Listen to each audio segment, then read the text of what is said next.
I'm just really upset right now. I was having a conversation with my people, and there's this certain there's when you know reality, you will understand certain things better. This election that's happening in Nigeria, that's what's happening in Nigeria. I stand to be corrected. There's a lot of rigging in the election. There's massive rigging in the election. You cannot have an election where the results have been written down and you have TPEX results. Do you know what it means to have a TPEX on an official document? That's like one of the number one rule of documentation. You don't use TPEX. You cancel out. But we're seeing lots of results that have TPEX, and those results are being keyed in to the central server. Those same results would be announced, and those people would be seen as though that they have those votes. What I'm trying to make is, for Peter Obi to win this election, a lot has to be done. For instance, look at the demography of the country. A lot of this noise we're hearing about, Peter Obi, Peter Obi, Peter Obi, it's in the south. It's in Lagos, because Lagos has the media power to project. Look at this election, for instance. We're not hearing anything about the north. We're seeing scenarios where you have children underage who are voting. Nobody's talking about it. Nobody's going to say anything about it. That is their culture. That is the way they operate. You saw the interview by one of the commissioner of police, who said that some of these people, you might see them as underage, but it's because of malnutrition and it's because of lack of growth, the deficiencies. That's why you see them that little. That it doesn't necessarily mean they are underage. For people who are seen that as little as 10 years old, 9 years old, somebody is coming to defend that on a national television. It tells you something. Look at the results that are coming out from the north. You would see one person with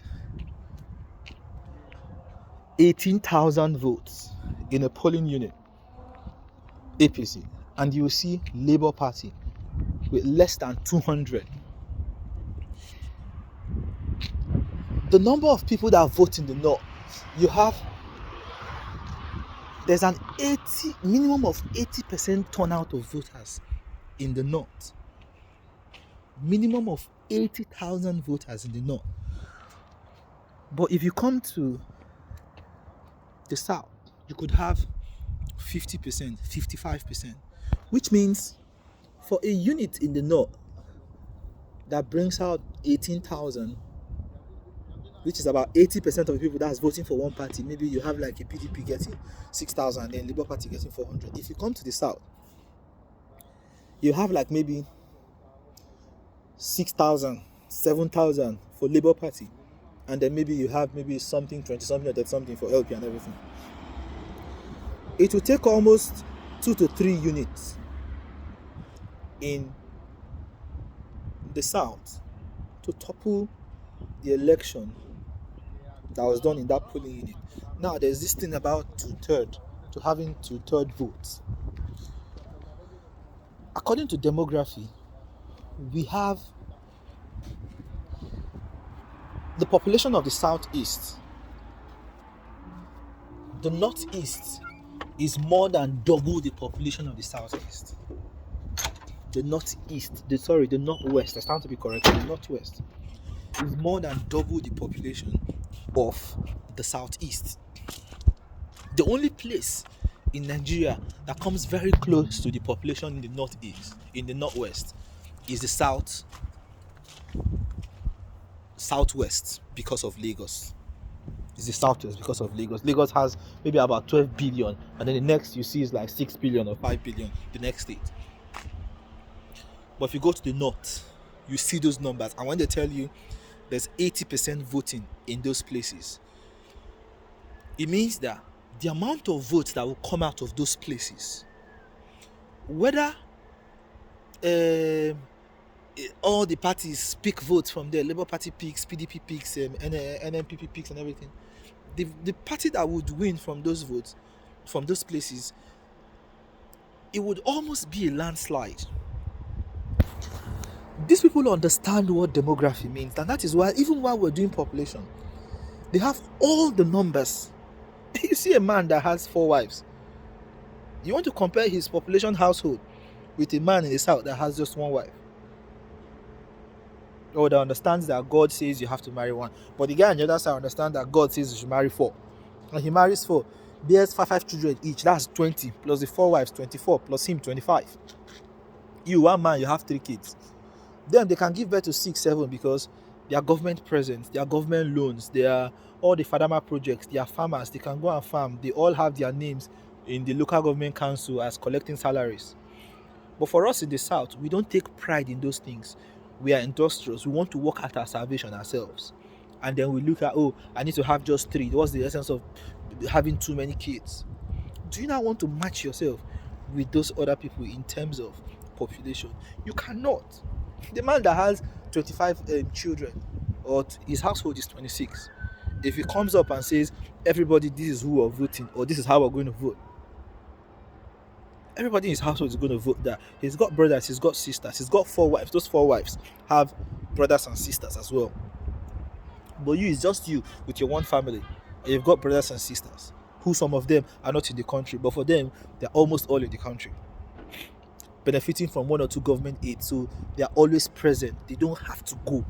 But we in the south, we have to go out to make this money and then come back. So I need you to begin to appreciate when some people say this battle that APC, that Labour Party has to fight, is not a today battle. It's not something that is going to change overnight. There's a lot of system that is already in place to disenfranchise not just voters, but to make sure that the population, the popular opinion of people, doesn't come into reality in terms of politics. So politics no longer becomes about the popular opinion of people. It becomes about numbers. And these people have been strategically positioned to have the numbers. Take a look at Tinubu's candidacy. His deputy is a Muslim, Shetima, core Sharia guy. Was Jonathan's deputy not Nemadi Sambu? How come they still lost the election? It's not a northern person. But Tinubu is a Muslim, and his deputy is a Muslim. Leave Tinubu aside. The Northerners would vote for APC because they understand that APC was the vehicle that was used to bring in Buhari, their salvation. And after Buhari, they're taking it back to the south. For them, whether it's southeast or whether it's southwest, they don't understand that. South is south, north is north. And it has come to the south. So after him, it comes back to them. In the north, there's Shetima. It will take more than 1 electoral cycle to break, the same way it took more than 1 electoral cycle to break the hold of PDP. So it means people would still persevere. But my ultimate point is the structure called Nigeria. That is why I'm not in support of the whole movement for everybody to gain liberalization and everything. But the likes of the Ojukus and the likes of those people who passed through coup and everything, they saw something. They understood that some things were fundamentally wrong, and that was why they were crying from the onset for things to be done differently. They saw all of these things, and that was why they wanted things to be done differently. So it's very sad that we're going this way in this election. We can see from the results, a lot of what we get, a lot of what you see on social media. Oh, Labour Party is winning here by 67. This one is 2. Oh, Labour Party by 70. This one is 4. Oh, Labour Party. Go to the north. Go and see what's happening there. 1 polling unit, 10,000. As against 5. As against 0. We talk about, oh, it has to be 2/3. 2/3 from places where you have 666 states. And then in these areas where you have 5, 5, 5, and 6, and these places where you have 66 state, more polling units, all of these things will amount to this two-third we're talking about.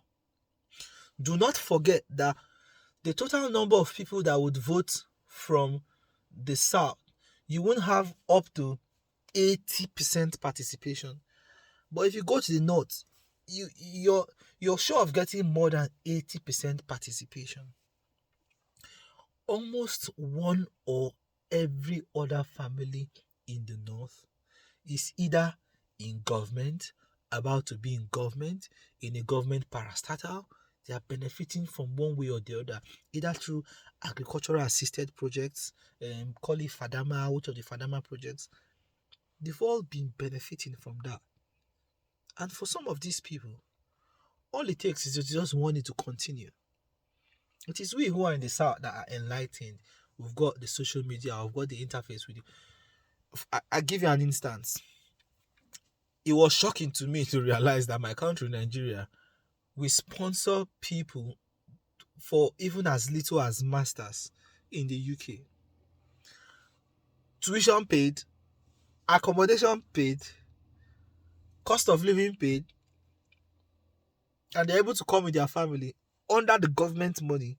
Northerners, you have 1 or 2 Southerners that will be able to benefit. But if you see the Northerners that come here, it's not their money, it's government that pays for it. There's a lot of things that these people are benefiting, that if we begin to see those benefits, you'll be like, make I just stay here waiting I talk, so long as this thing will still reach me. That's it. So it is so sad. Yes, a lot of people have put in a lot of resources, a lot of things has been put in place to try as much as possible to drive the vehicle for Peter Obi. But when these northerners, when these people are talking about structure, the structure they are talking about is not just the PVC. It's in the demography. Of course, Peter Obi knows that. That's why you saw him going to all of these places to vote and everything. I mean, to canvass for votes, visiting these places. But it might take more than one electoral cycle to be able to actualize this.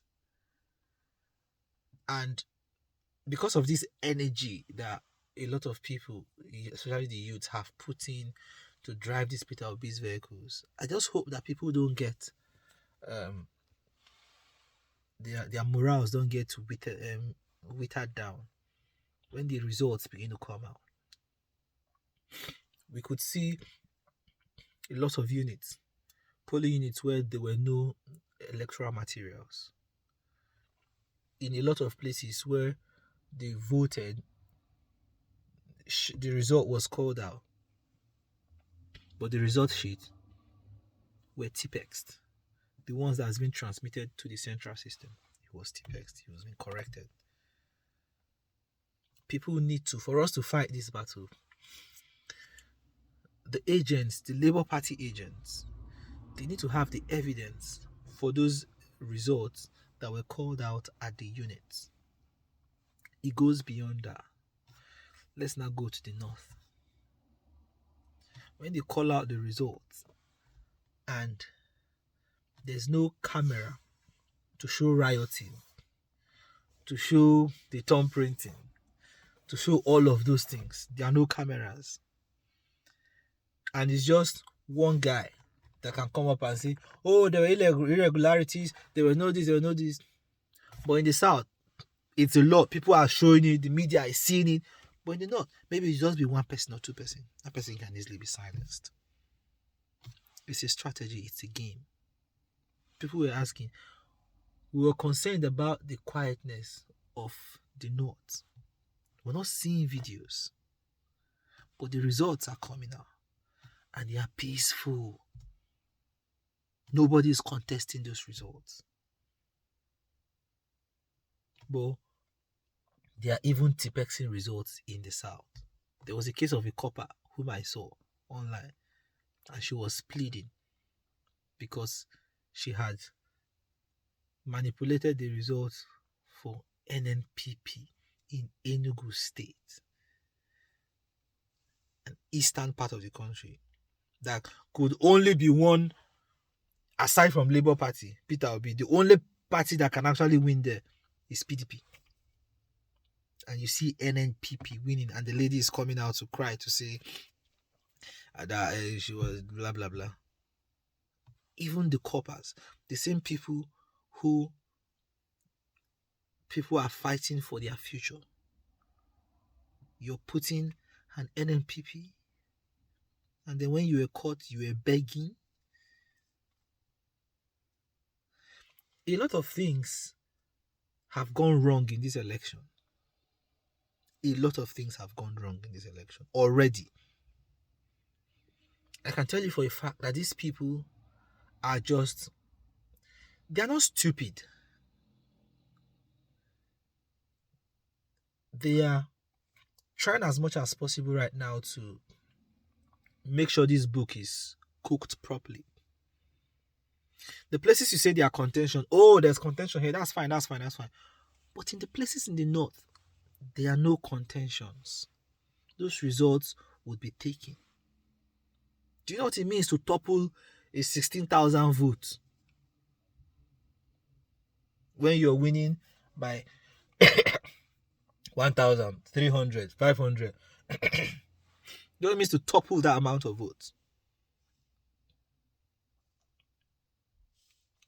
And they have more polling units.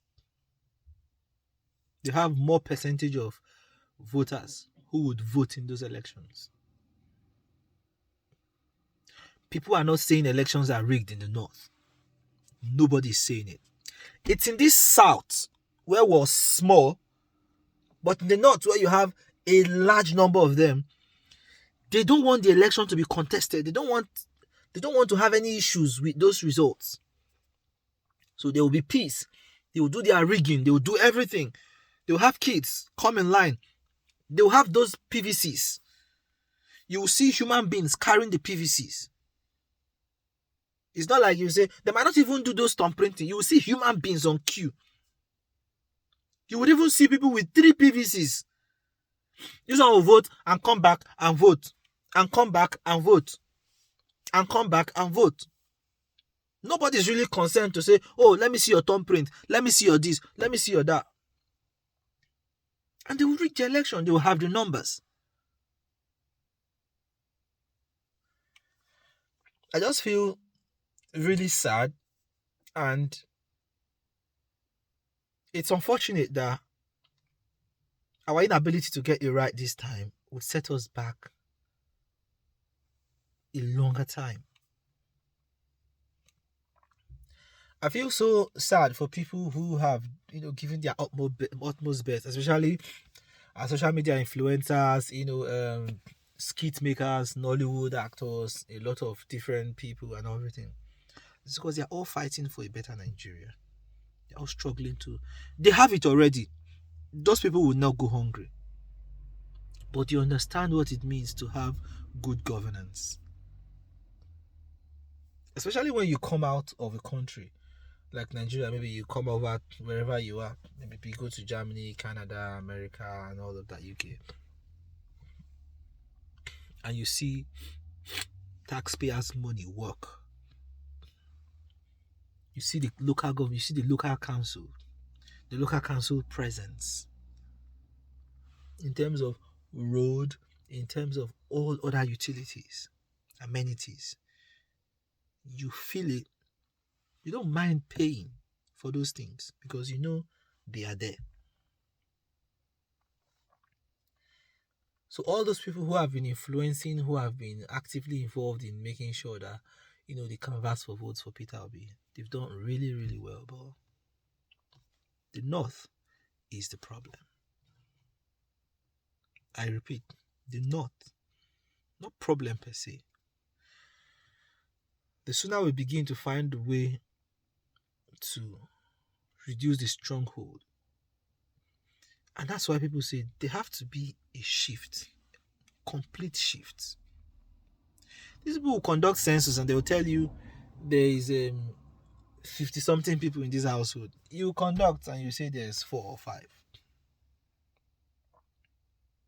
50 something, 4 or 5. So invariably, the system has it that these people, you're expecting 50 something people.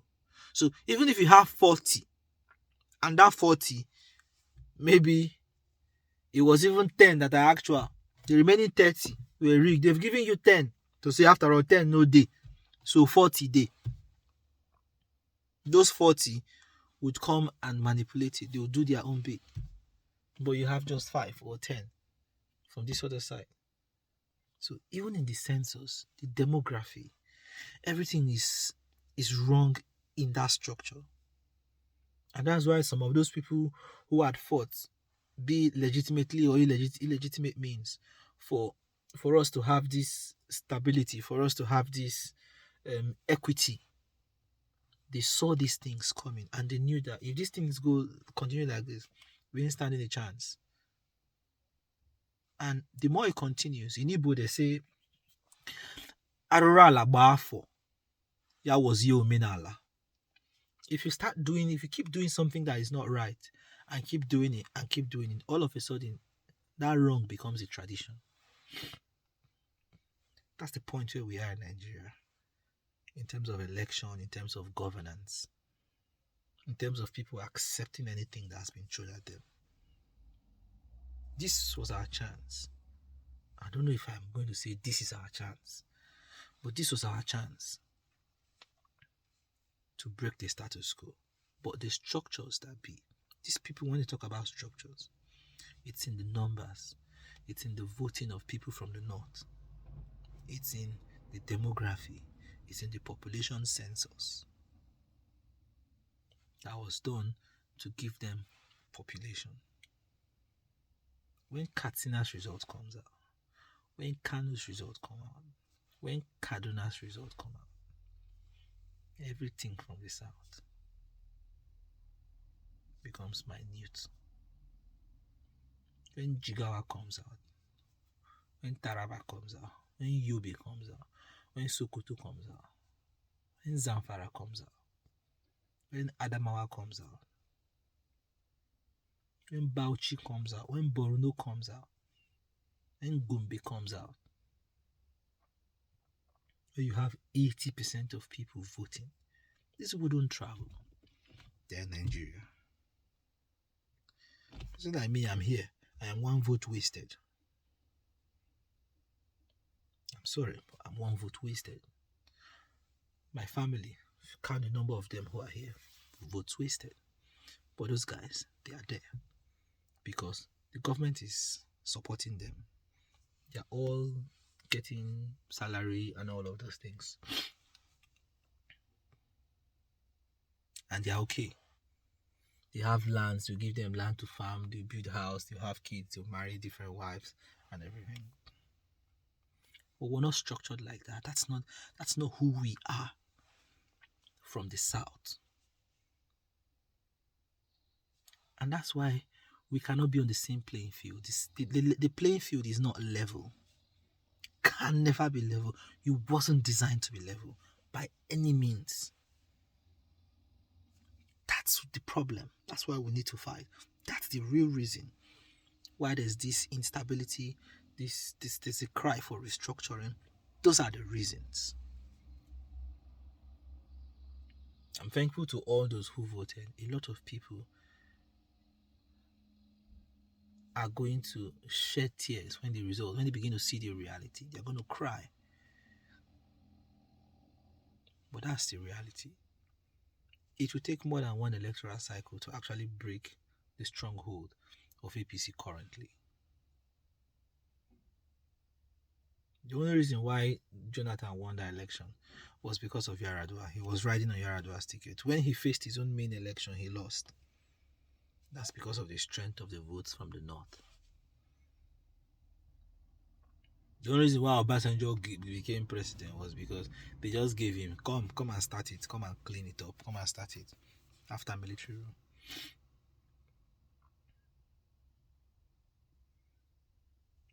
The country needs to be restructured. The restructuring is in a lot of things.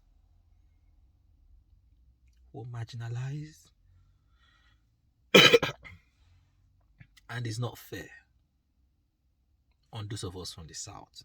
It is not fair. You talk about the insecurity, the current insecurity, it was brought on from the north. Talk about federal character. The north enjoys more of the character sharing. Talk about government parastatals, paramilitary. The north are in almost all of it and they are heading all of it. You talk about government grants, aids, you find them in the north. A lot of it, even the ones you don't know.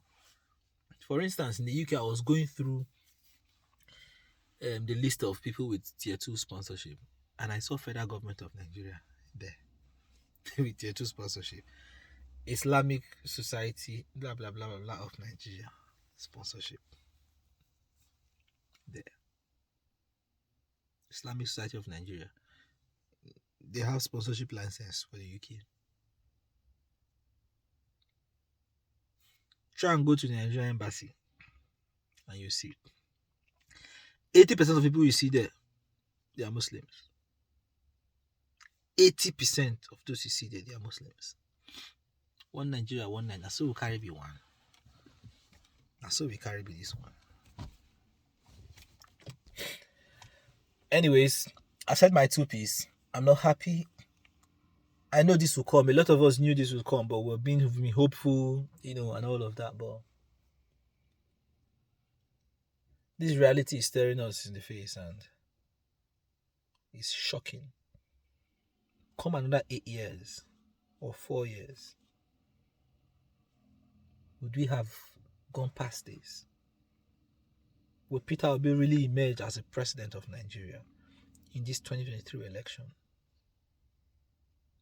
Is this something only to be imagined or something on the way of actualization?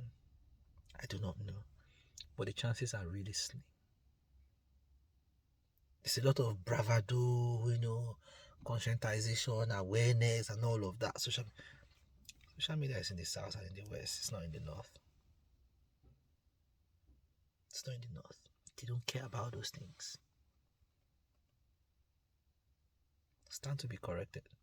All I want is for a Nigeria that would work and for people to have fair and equal chance. People will say, oh, but you left Nigeria and everything. One of the reasons why I left Nigeria was police brutality. Some of my friends know this story already. Have you ever had a police point a gun at you directly in front of you and tell you, so you think it is you that wants to make Nigeria better? I will kill you and I'll brand you a criminal. I didn't even have this my hair then. I still used to work in the bank. Back then. I was also second time I was going to work during the NSAS. What did they used to call us then? Essential workers. I had my document. I used to work with Fidelity Bank back then. I had my laptop and I was beaten by the police. My laptop was broken, the screen smashed. And nothing happened. I went to the police to report this case. I kept going to the police and everything. Nothing came out of it. Even my so-called bank at the time, their own story is pathetic. The level of support they gave at that time was really pathetic. Those are the things that actually made me feel like, would I continue to stay in this? The whole institution, the bank I work for, Fidelity Bank, had zero support. I had very, very funny and insensitive superiors, head of units and all those things, but all they were interested in, you need to work, show for productivity. And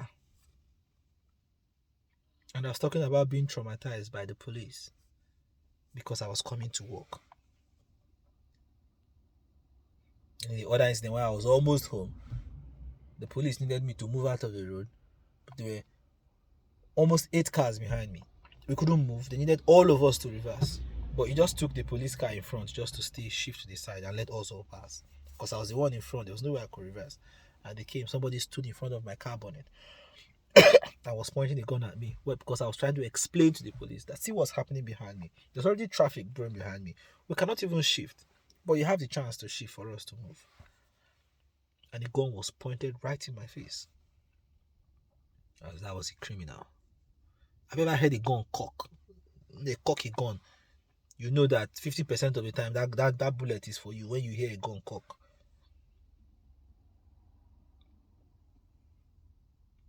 There was no way I could agree that I would be able to raise my kids safely in that environment. We're not talking about Ushodi here. We're talking about Bagada.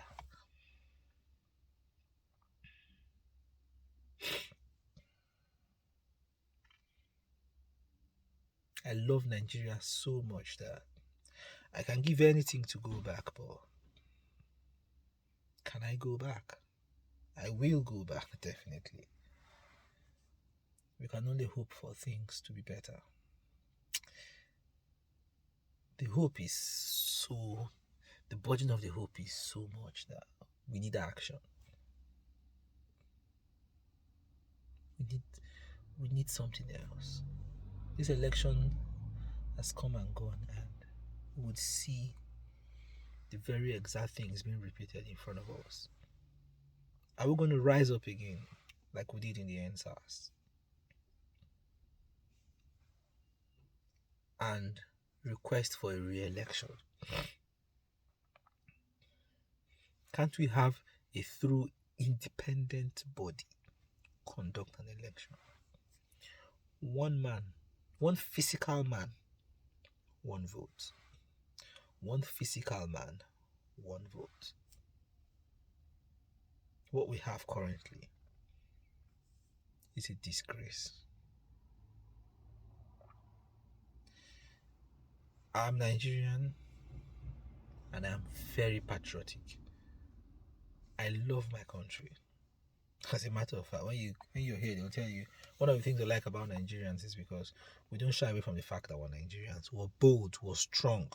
We would come at you to let you know that this is us. We're in Nigeria.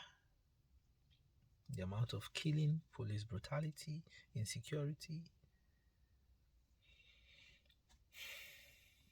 I hope Peter Obi wins for all our sakes. For the sake of the Bashiru, the Omojua, I hope Peter Obi wins. For the sake of the Reno Omokris, what's that other clown's name? Dino Milaye, I hope Peter Obi wins. For the sake of the MC Oluomos, the whatever, I hope Peter Obi wins. For our children, for our aged parents, you have people who cannot get their pension. They have given so much to this country. They can't get their pension.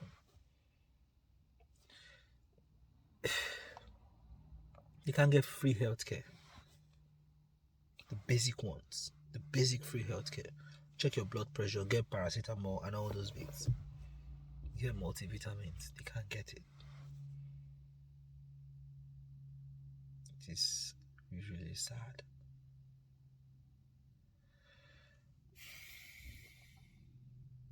It's 2023 election.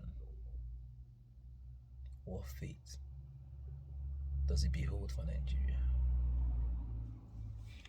My name is Collins. People who know me very well call me Blaze. I'm just a Nigerian and I'm proud of being one. Thank you and God bless you.